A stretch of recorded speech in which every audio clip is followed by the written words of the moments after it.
その通りだ。ちょっと何してるの？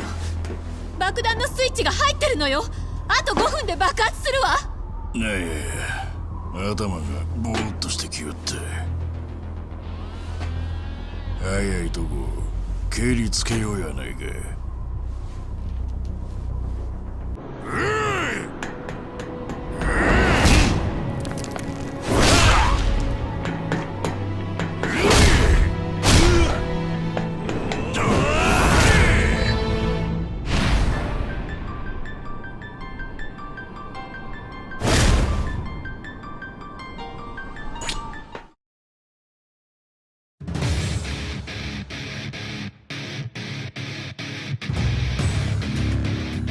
Coming off of 2 games to the same engine using the same combat styles, Yakuza Kiwami 2 certainly freshened things up. Released in 2017 in Japan and 2018 everywhere else, Yakuza Kiwami 2 is likely the first Dragon Engine game most of the newer fans in the series will experience, being the second game after Yakuza 6 to be made with it. And not gonna lie, it's pretty fun to fuck around with the new physics this engine provides. But don't get used to it. This is more of a detour for the time being, albeit an extremely enjoyable one. Nevertheless, the 2006 version of Kamurocho has undergone some changes in terms of its architecture and layout, most notably the Kamurocho Hills construction project that doesn't affect this game too much, but will impact future installments. For now, a very similar Kamurocho and the returning Sotenbori are your playgrounds. Both cities have a lot of content to interact with as you progress through a new story centered on the consequences from an event set before Yakuza 0.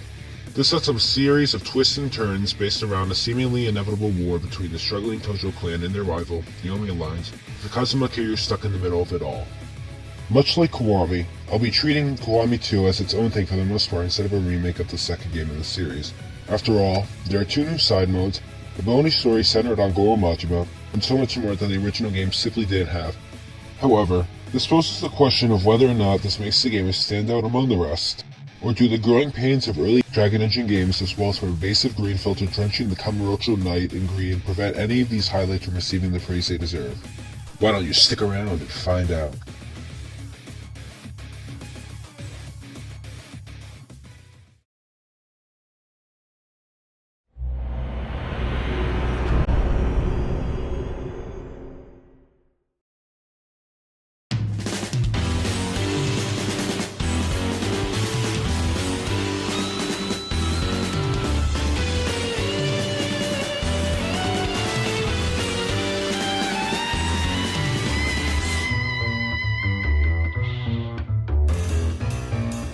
Someone cooked here.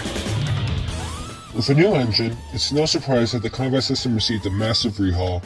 Unfortunately, this came at the cost of the additional styles available in the previous 2 games, leaving us stuck with one all the way until Judgment.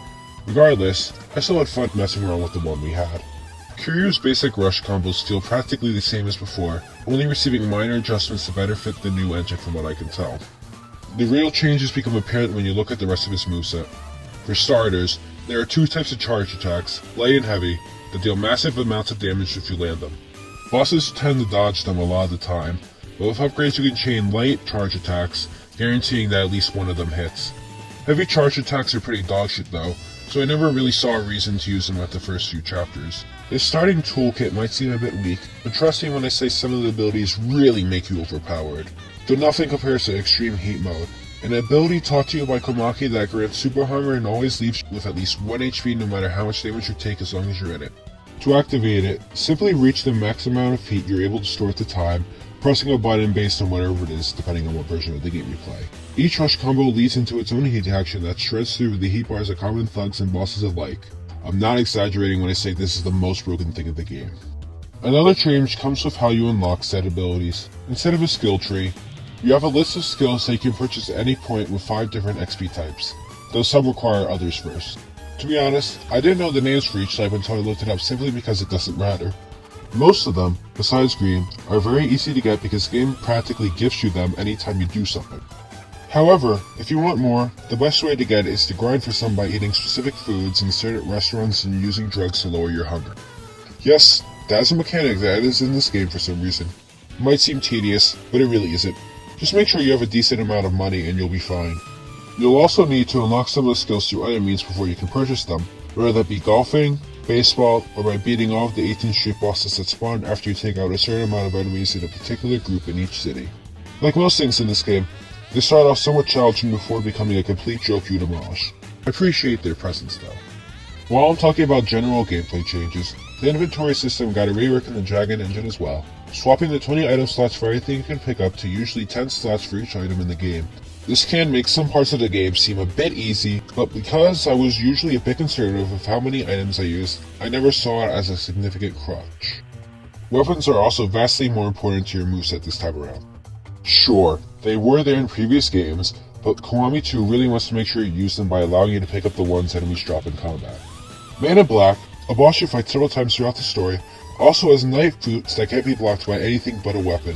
If you don't have one equipped, then you better make sure you have a lot of healing items because that's the only way you'll beat him. To me, Kiwami 2's combat system is a bit paradoxical in how it's made. It gives you plenty of options on how to handle fights, yet it encourages sticking to the same thing in order to truly succeed. Why use rush combos when you either spam evasion strike or heat actions and delete a boss's health bar without actually trying? It's a definite downgrade compared to the previous two games. But it's got ragdoll physics, let's fucking go! Sorry about that.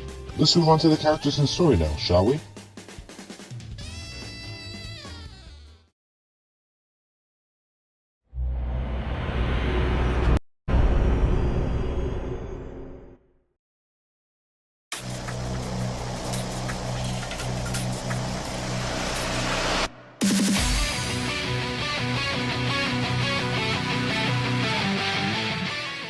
Yakuza Kiwami 2 once again centers the story around another conspiracy, as we expected by now, that puts the Tojo clan and Omi alliance against each other in a brewing war between both sides of Japan's criminal underworld only a year after the events of the last game. To avoid such bloodshed, the already weakened Tojo clan draws Kazuma Kiryu out of retirement, setting the plan into motion. Meanwhile, the Jingwon Mafia re-emerges to take their revenge on the Tojo clan for a massacre that led to the deaths of 23 members of their group 26 years ago. Can Kiryu overcome these odds, or has ex-Shaman lost his luster after a year of retirement? Kazuma Kiryu has become a bit more patient and reserved by this game, but besides that he hasn't really changed much since we last saw him. Other than the lack of edge present in Zero and Kiwami, and taking care of Haruka, he's still the same humble guy we've come to know and love over the course of 2 games.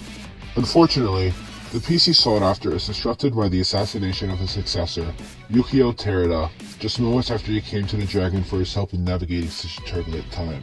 Kiryu sets out to fulfill his dying wish to reach out to Jingoda, the current chairman of the Omi Alliance, and unite the 2 Yakuza factions, taking Daigo Dojima, Sori Dojima-san, under his wing to prepare him to take the reins of the Tojo clan.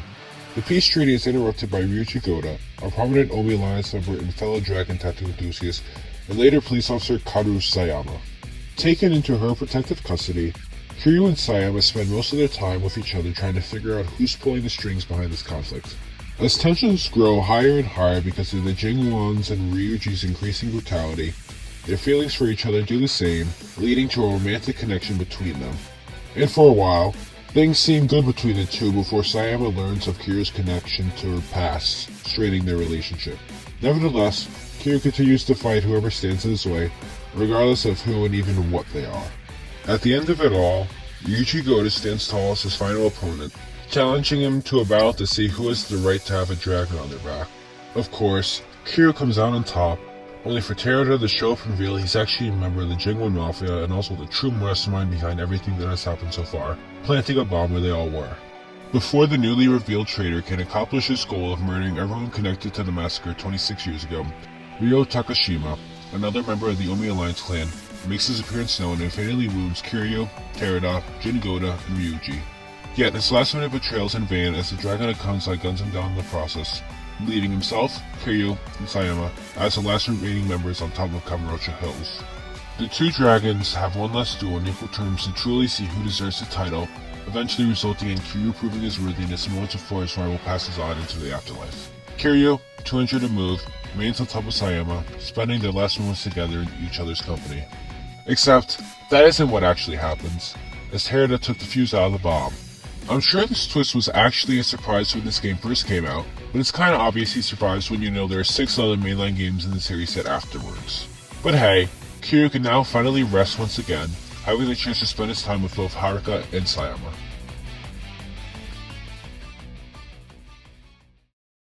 Out of all the people you expect to fall in love with Kiryu, Haru Sayama is certainly not one of them. A member of Osaka PD, she works as a lead detective in the organized crime division. Though, her reasons aren't just because she wants to observe the law. Rather, she wants to figure out what the Tojo clan has to do with her past. So when her boss, Tsutomu Besso, munches that he's been asked to put the Tojo clan's fourth chairman into protective custody, she immediately takes the opportunity to see if it leads her to the truth. Yet when she gets shot, Kiryu ends up taking her to her foster mother's bar in order to save her life. From that point onward, the two start to form a bond as they search for the truth behind what's going on with this brand new conspiracy, eventually developing romantic feelings for each other. Around 60% of the way into the story, the pieces start to come together to reveal who the Osakan detective really is.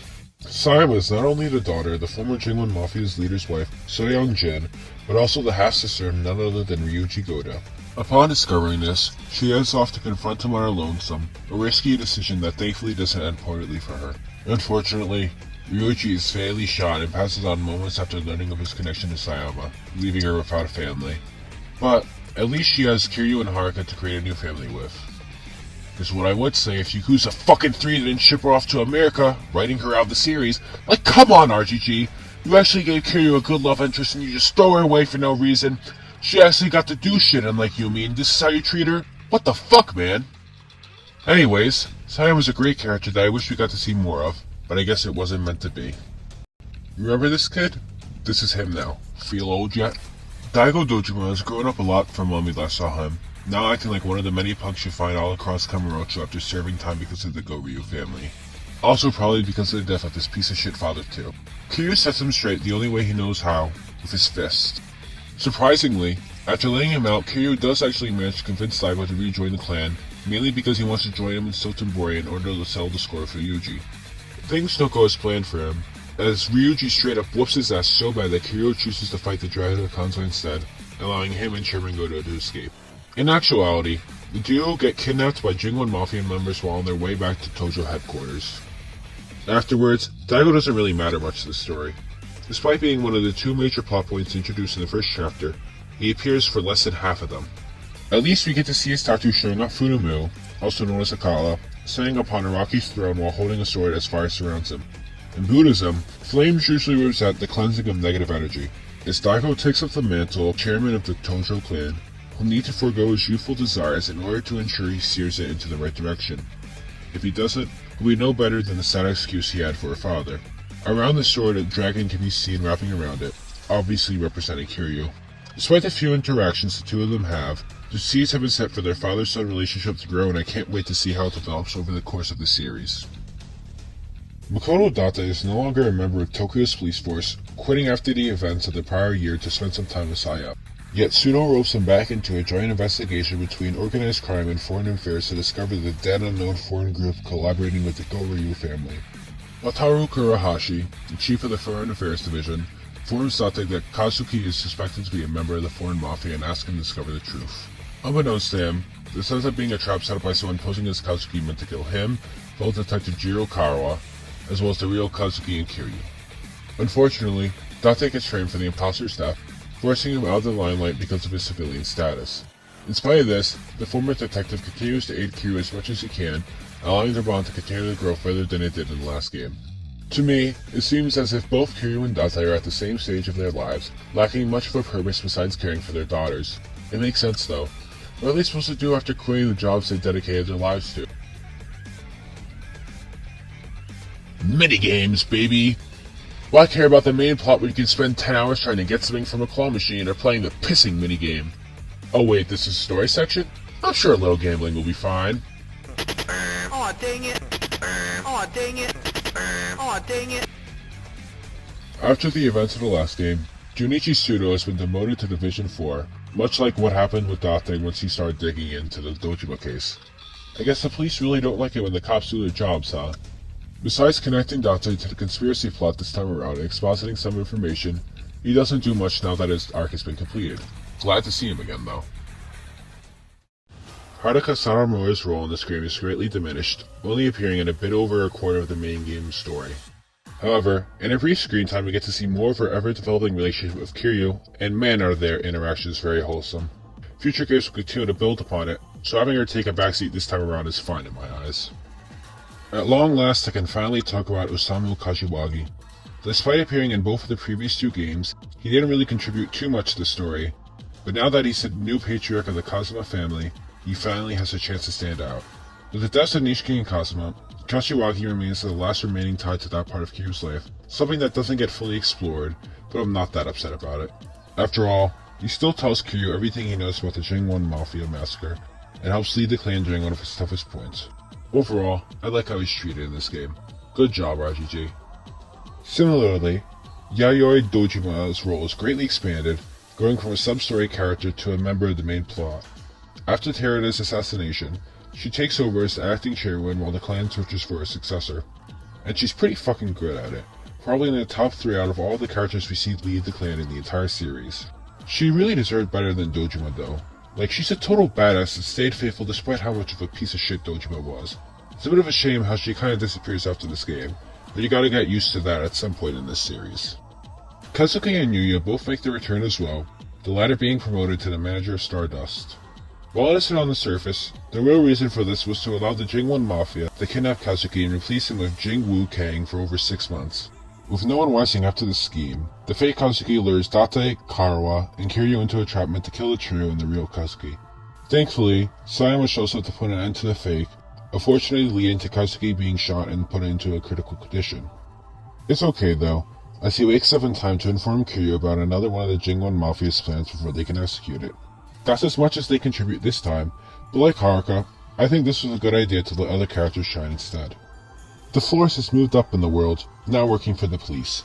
He's still up to the same thing though, keeping an eye on everything going on around the city. He's also still having trouble with his son Takashi, but at least he gets to meet him this time around. Perhaps in the future the kid will learn who his father really is, but only time will tell. For now, the Florist continues to watch over Kamurocho.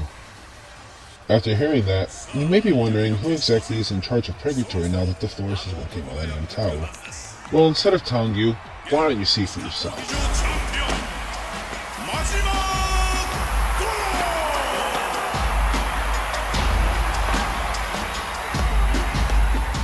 半年前、このリングに突如現れた島野の狂犬は今もなお負けるということを知りません。度肝を抜く入場パフォーマンス、圧倒的な強さ、彼を倒すことができるのは果たして桐生なのでしょうか。今リングインです。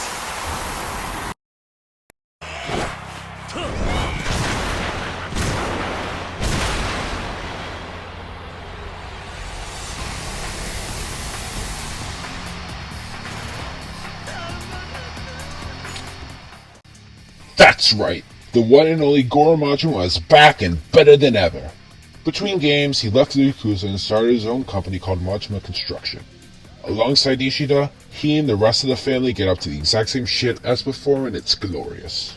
There's no denying that this game is responsible for the Majima we know and love throughout the rest of the series. Regardless of the scene, he just steals the show in a way that's so Majima. The one with the bomb is probably the standout in this game, and it already has plenty of standout moments. And after leaving it be since the Yakuza 0 video, it's finally time to talk about Majima's tattoo. I just felt as if it would be better to go over it in the game it debuted in rather than stuff that came out after. Anyways, his is probably one of the most complex ones, covering large portions of his body and even some of the front. The main thing that sticks out is a Hanya plastered on the center of his back. In Japanese culture, a Hanya mask has often been used for plays involving women being consumed by a negative emotion, usually rage or sorrow, that forces them to transform into a vengeful demon. For Majima, this mask is his mad dog personality, spawning from his grief over abandoning Saijima and Makoto. As much as he wants to be with them, he can't. He can't show that weakness, otherwise the Yakuza members will see through the illusion that has been created ever since the aftermath of the empty lot incident. This duality is further shown through the snakes on each of his shoulders. Much like how a snake sheds their skin, he has to shed one of his personalities to tap into the other to keep people on their toes about what he's truly up to. Both sides are only a facet of the true Majima, a man hiding his burdens for the sake of himself and those he cares about. It's truly beautiful how much you can learn about him just by analyzing a tattoo. Future games will continue to build upon the groundwork laid out by these two and help create RGG's most complex character. Suto Mubasa was another one of the people involved with the Jingwon massacre, being a cop involved to the case. Nowadays, he's the chief of Osaka PD's organized crime division, setting Sayama on the path she ends up going down it through this game. Besides that and some info dumps he gives, he doesn't really particularly do much else. He's mainly there to facilitate the plot, and he serves that role well. Despite being a notable supporting character, I really don't have much to say about Tamio Sayama. As Kairu's foster mother, she took care of her most of her life and continues to do so into the modern day. Tamio is mainly there just to add more depth to Kairu, so there isn't much to say about her as a character, still significant enough to be mentioned though. Jiro Karawa takes the role of a grizzled, aged cop determined to solve the mystery behind what's going on. And he's pretty good at it, besides the whole Demon Karawa nickname he has from killing a bunch of foreigners. In the past he was a much different man, saving the Jingwon leader's wife and child, something that seems out of character for him now. Regardless, he aids the others in their quest to stop the Jingwon Mafia before they destroy Kamurocho. There are a lot of parallels between him and Kazuma, especially in regards to the secrets behind their fatherhood. Instead of killing Sayama's parents, he is actually her father. Kawara keeps this a secret in order to protect her since the Jingwon Mafia assassinated her mother for betraying them. He even dies in a similar manner, being fatally shot by a villain and telling his child the truth before dying in her arms. It's a neat detail that's seemingly overlooked by the rest of the community, likely because other characters stand out more. Speaking of which, Shintaro Kazuma, Futoshi Shimano, and Sohei Dojima all make another appearance in the major flashbacks told throughout this game. While Shimano's still Shimano, we get to learn a little more about the other two than we could in the previous games. For Kazuma, we finally get to see him in his prime as the Tojo Clan's best hitman, taking out several members of the Jingwon Mafia, mostly because of Kiryu's involvement. His compassion also shines through as he spares two of them even though that goes against Dojima's orders. On the other hand, we get to see Dojima in a slightly better light as he calms the tensions between Kazuma and Shimano.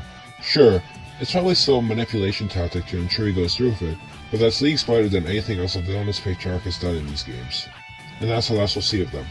It's a nice little gift that flushes out the trio after not having enough time in the spotlight due to the chaotic nature of the last game.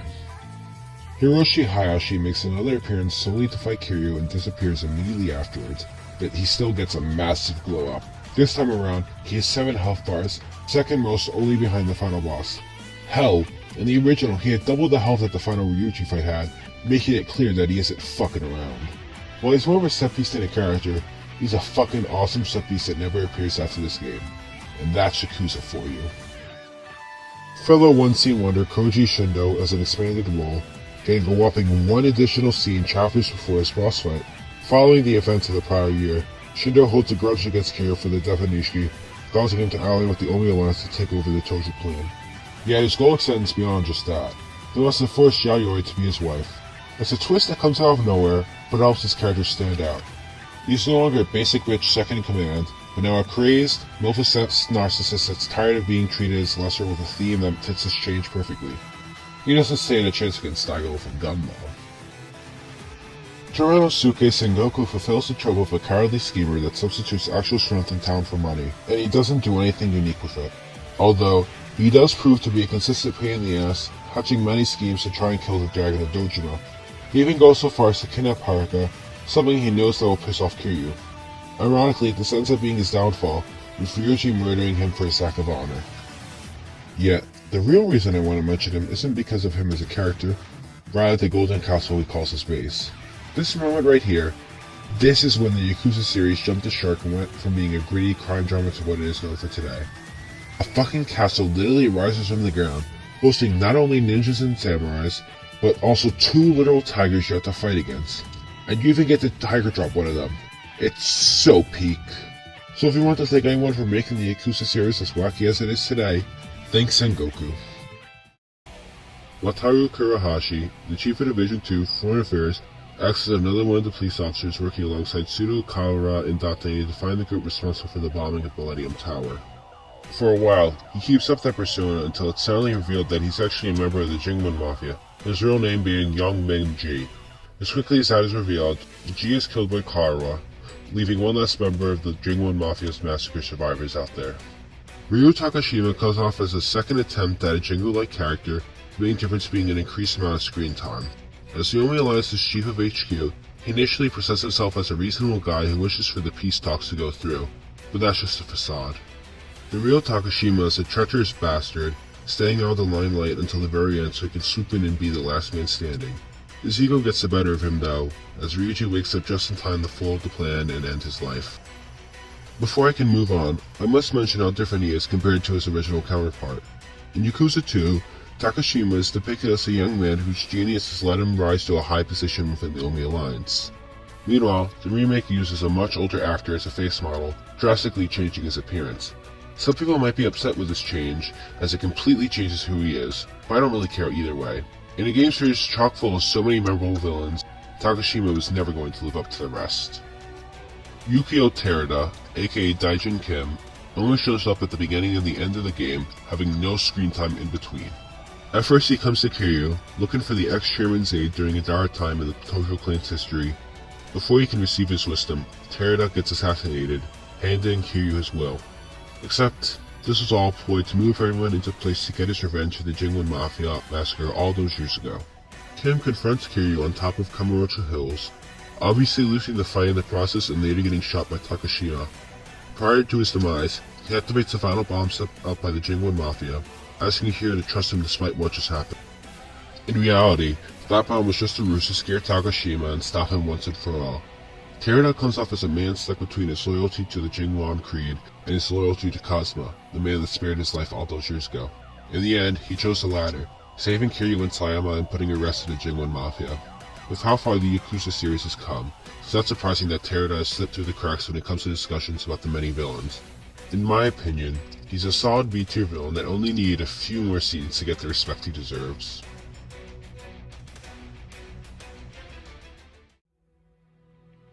Jin Goda is an honorable man, the exact opposite of his subordinates. As the Omi Alliance's 5th chairman, he understands the danger that comes with an all-out war between the two rival factions and agrees to create an alliance to prevent that from happening. Ryuichi has other plans, kidnapping his adopted father. Kiryu puts a stop to this, allowing Daigo to escape with the Omi chairman. Unfortunately, the two of them are captured, leading to Goda disappearing until the final chapter. There he reveals that he begged so young for Ryuji, seeing the boy as a son. He is quickly shot to death by Takashima, ending his role in the story. Maybe a few flashbacks could have served him well. As the main antagonist of this game, Ryuji Goda deserves the honor of being the one to close us out. The patriarch of the Go-Ryu family, Ryuji honorably fought his way to the top of the Omi Alliance through his sheer strength, earning him the Dragon of Kansai nickname in the process. Don't tell him I said that. He gets real pissy when anyone uses it. Anyways, using his strength and influence, he orchestrates a coup in the Omi Alliance, preventing an alliance with the Tojo clan. It's later revealed that Ryuji is secretly the son of the former Jingwen boss and his wife, as well as Sayama's half-brother, adding another twist that complicates the final confrontation on top of Kamurocho Hills. Among all the tattoos in the series, Ryuji's tattoo is the only one we get to see prior to the obligatory shirtless fight, something that makes it stand out more. His tattoo, Huang Long, also known as the Yellow Dragon, rules over all of the cardinal directions and faces whoever looks at it straight on, much like the person who bears it. Unlike his contemporaries, Ryuji doesn't utilize dirty tactics to get his way, going so far as to spare an exhausted Kiryu instead of striking him down then and there. There can only be one dragon, and the only way to prove that is through a fair battle where both him and Kiryu are equals. If one of them is at a disadvantage, it won't mean squat. Once all the dust is settled, the true dragons duke it out to determine who truly deserves the title. Instead of a bombastic theme to represent this clash, we get a somber melody that reflects that despite their honorable dispositions, things unfortunately have to be this way. If we fail the final quick time event, Kiryu loses instantly regardless of how much health he has, an honor Ryuji only shares with one other final boss. It just goes to show you how powerful the Yellow Dragon really is. Ryuji Goda, despite all of his flaws, really stands out as one of the best villains in the series and showcases that a real man ought to be a little stupid, content with passing away now that he got to meet his sister. So, as of late, RGG seems to be teasing his return, so who knows whether or not he's truly dead. Only time will tell what becomes of him. Yakuza Kiwami 2 really ups the ante in the story department, telling a better narrative with even more characters than Kiwami.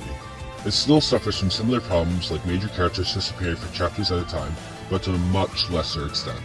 While it doesn't hold a candle to zero, I'm confident RGG will continue to improve their writing jobs for the games that came out between both installments. For now, why don't we... Someone's knocking at the door. Excuse me while I go see who it is. Ryuji? Wait, no, I'm sorry for calling that. Please don't.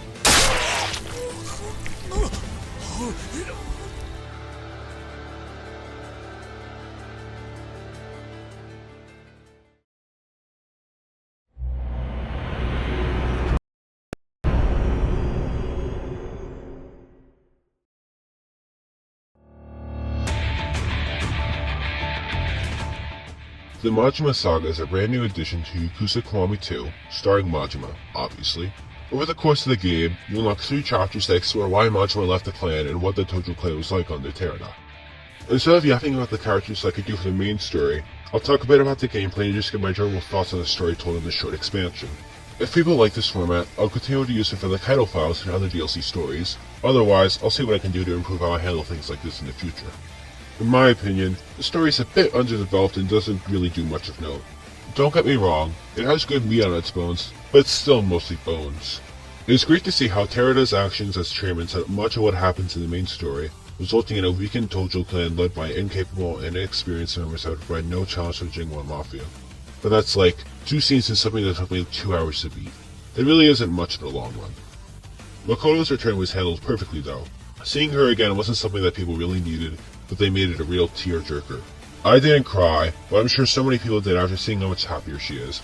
The only real criticism I can think about is how her inclusion might make this feel like less of a prequel to the main story, and it's set an additional epilogue to Yakuza 0. But Yakuza 0's story is really good, so why would I want to complain about that? Gameplay wise, yeah, it's a definite downgrade. Majima only has access to the Mad Dog style, and a watered down version of it at that. You no longer have the dash attack and less combo strings, but in exchange, the spin move was changed to always be usable and Majima is given a new hit action to use on enemies whenever he wants. The street bosses return as well, though there isn't much of a reason to fight them besides the 1 million yen reward that comes with it. Majima can also play basically all the minigames, but there isn't really much of a reason to do any of them since you could just play them in the main story. It feels like most of the budget for the side campaign went to Kei Ichibuchi's dynamic intro and boss theme, mainly because the guy voicing him also voiced Dio in JoJo. You can tell they pulled out all the stops because his dynamic intro is probably one of the best in the series.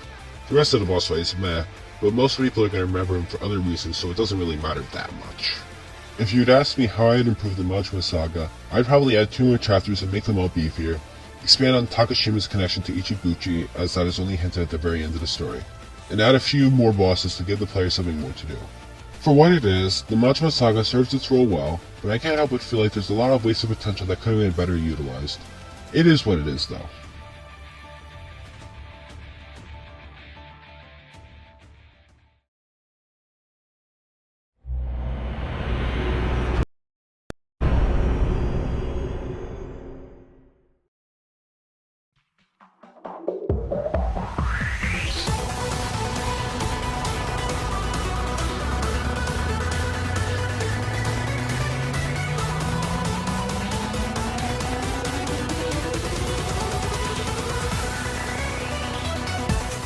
After the absence in Yakuza Kiwami, the side modes make the grand return in Kiwami 2, albeit with real estate being swapped out for a completely new mode, for those who haven't played 6 yet at least. More than the Yakuza 6 video.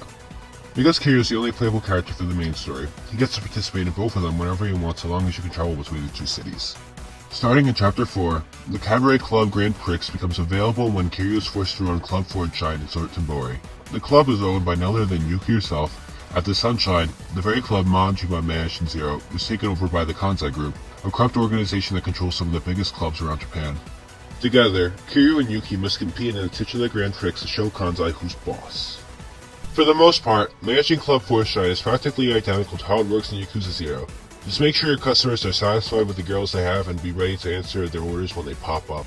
The real changes come from outside the main gameplay loop, where after each shift an oil baron might show up to give you the last push you need to win rivalry battles.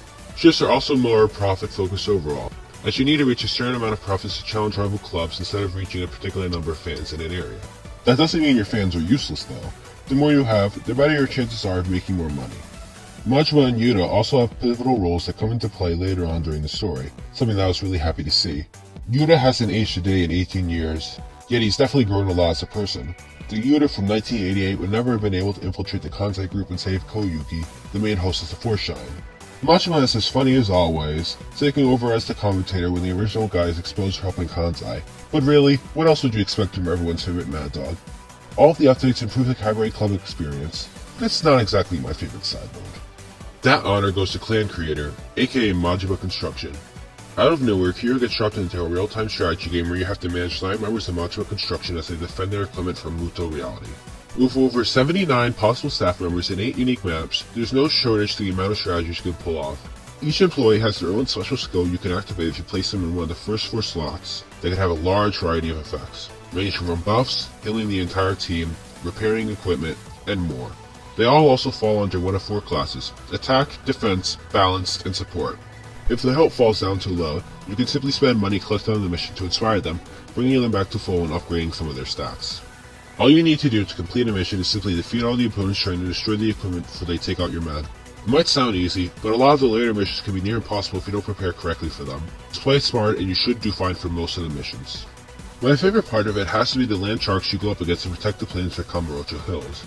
Keiji Yamamoto, Masahiro Chono, Tatsumi Fujinami, Genshiro Tenryu, and Riki Chotsu make up for an entertaining cast of villains, which makes a lot of sense considering their pro wrestling background.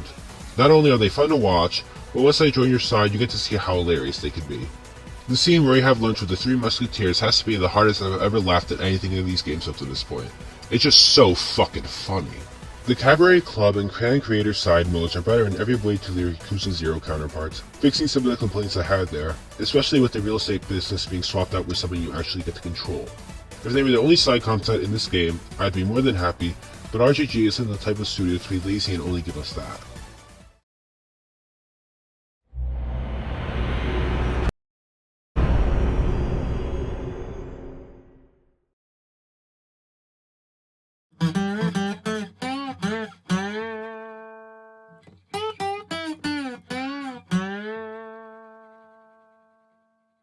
As to be expected, Substories once again make another appearance in Kiwami 2. Thankfully, there are significantly less substories involving scams, instead being replaced with basic rich ones where all you do is either fight a group of enemies, talk to someone a certain number of times, or give someone an item to become their ally. It may sound less interesting than the scams, but each ally comes with their own hate actions and a lot of them are pretty damn funny, so I can't hate them too much. Be My Baby and the Legendary Dragon are also probably 2 of the most iconic substories in the entire series. It's no surprise as to why either, as they have some of the funniest scenes in the entire series. Like, how did Q not immediately recognize that guy was pretending to be him? He's so silly. The Amon clan once again returns to fight against Kiryu, but things are a bit different this time. Instead of directly fighting Amon, he has to go up against 3 other members of the clan to prove his worthiness for the rematch. Each one uses a different weapon, further enhancing the difficulty. First up is Kazuya Amon, and he differentiates himself with blonde hair and 2 battle axes. His attacks aren't all that hard to handle if you play carefully or simply block with a weapon. After losing a decent chunk of his health, a shield spawns around him, rendering most of your attacks and regular heat actions pointless. All the Amons do this, so I'll just be mentioning it for him. You can either wait it out or enter extreme heat mode and break the shield that way. Either way, he goes back to normal afterwards, allowing you to finish him off with ease. Next up is Jiro Amon, and there's a noticeable increase in the difficulty of the fight. You might think the cramped area might help you out since he uses a submachine gun, but you'd be dead wrong. With less places to dodge, the greasy-haired Amon brothers' flash grenades will stun you at least a couple of times, allowing him to follow up with elemental balls that stun you even further. Despite the rapid rates of his attacks, you should be able to heal in between each of them, making this fight a lot easier. Out of all the Amon battles in this game, Jiro's was the only one I managed to complete first try. Maybe guns aren't as effective as they seem. Conversely, Sango Amon's fight takes place in Theater Square, right where Joe fought Kiryu in the last game. The last brother brings a goddamn rocket launcher, dealing massive amount of damage even if one hits you. The only way to beat him is by preventing him from getting the chance to fire it off in the first place. In the first phase, it's pretty easy, but when he pops into heat mode he starts to use the rocket launcher as a melee weapon. Any fuck up at this point basically means death, as even near max health he can blow you away with one string of rockets. In my opinion, this fedora-wearing asshole is without a doubt the hardest way in the series up to this point. But if you keep at him before his rockets do you in, you can knock him down a peg or 2. Finally, Joyamon returns now that Kiryu has proven himself, ready to fight him with a new set of tricks gained from a year of intense training and a scully soul from the now unconscious Komaki. You might think this means you'll have another hand-to-hand duel, but like his apprentices, the assassin wields a variety of weapons to deal with Kiryu. He begins your grand showdown by using a Sakura pedal sword, a slow weapon that isn't that punishing to deal with. Afterwards, he swaps to the photon blade, aka a fucking lightsaber, besides stunning you if you get hit by it, and shouldn't prove to be that much of a challenge. The next phase is where Joyamon lives up to his name, cutting your health bar into pieces after a few hits of his magic katana. By baiting out his attacks, you can counter some of your own and bring him down to his final phase. Unlike the others, Joe's shield never disappears unless you break it yourself. Once you do that, the rest of the fight should be a breeze, even with his dual lightsabers. While I left it to ignore it in the Yakuza 0 video, it feels as if it's time to talk about the story being built up through each of these encounters. In Zero, Soemon had a dream about the threat Kiryu would pose to the Amon clan 17 years in the future, so he set out to stop him. Unfortunately, he failed, leading to the first battle between Kiryu and Amon in 2005. As the outcome of that fight pans out the same way, Amon spends the entire time between then and the next one training to challenge the prophesized enemy of his clan, bringing his apprentices along to ensure his success. That loss created an obsession that required him to beat Kiryu no matter the cost. From here on out, Amon will make more and more attempts to conquer the Dragon of Dojima, but that's in the future. Now, you may be wondering why his theme sounds so melancholic compared to the others, and that's for a very simple reason. This was originally meant to be Kiryu's last game as the protagonist, therefore his last bout with Joe from an out-of-universe perspective. Sure, Kiryu continues to fight him later on down the timeline, but this would probably be the last time we the players got to see it happen. It's a bittersweet feeling, one expertly fitting the mood for those playing the game since the very beginning. Even though I consider this fight to probably be Joemon's weakest up to this point, I can't help but love it regardless because RGG truly went all out for this bout and it shows. Alright, that's enough sappiness for now. There are a few more things I want to cover before wrapping this up. Let's move on, shall we?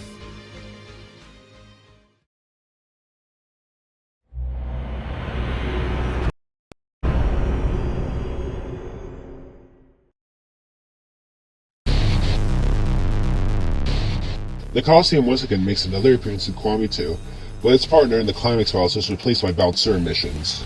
It still serves the same relative purpose, so I'm gonna lump them together anyways.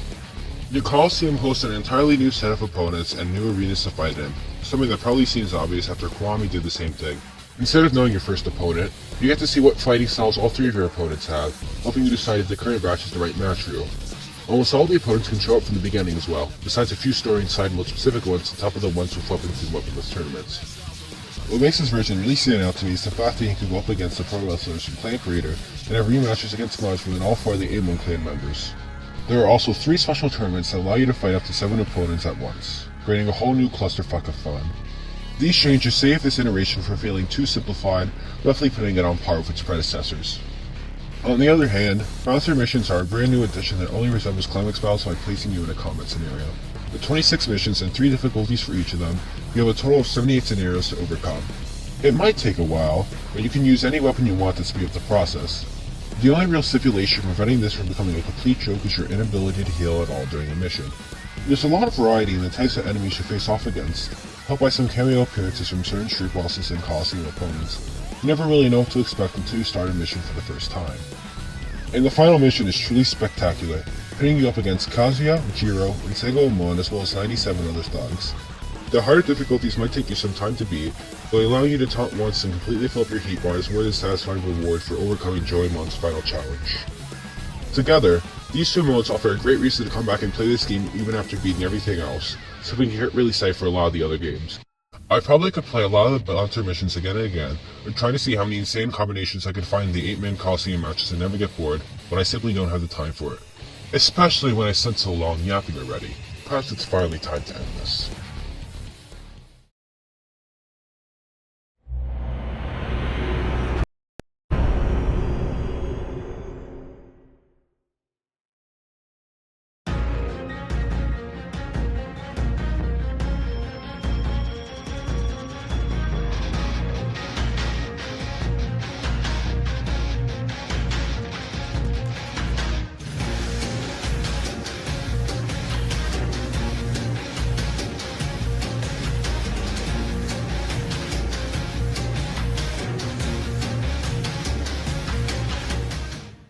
I'm a bit conflicted with how I feel about Yakuza Kiwami 2. On one hand, this game's combat doesn't provide nearly as much variety as the styles did in Yakuza 0 and Yakuza Kiwami, not to mention the green filter consuming nighttime Kamurocho. But on the other, it's some of the best side content so far, offering almost endless amounts of entertainment as well as having my favorite soundtrack out of any of these games. Hell, even with its weaker combat system, I still really enjoyed seeing the way enemies got flung around the environment, and everything to do with the finale was amazing. With all that being said, I think placing it between 0 and Kiwami is the right place to put it. While it was a more enjoyable experience than Kiwami, I don't think it can compare to the consistent highs 0 provided to those who played it. I still really enjoyed Kiwami 2 and look forward to seeing the Dragon Engine again in Yakuza 6. Okay, I think all the Kiwami haters are gone now, hopefully. Yakuza Kiwami 2 is actually Kiwami out of 10, truly the most Kiwami game to ever grace this Kiwami universe. Kiwami, sweet!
With another video out of the way, I'd like to thank everyone that has watched any of my videos thus far.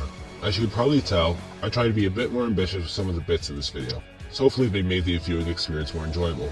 If not, let me know in the comments and I'll tone it down in future videos. I'm going to be taking a bit of a break from the Yakuza series just to prevent burnout and also so I can play other games like Metal Gear Solid 3.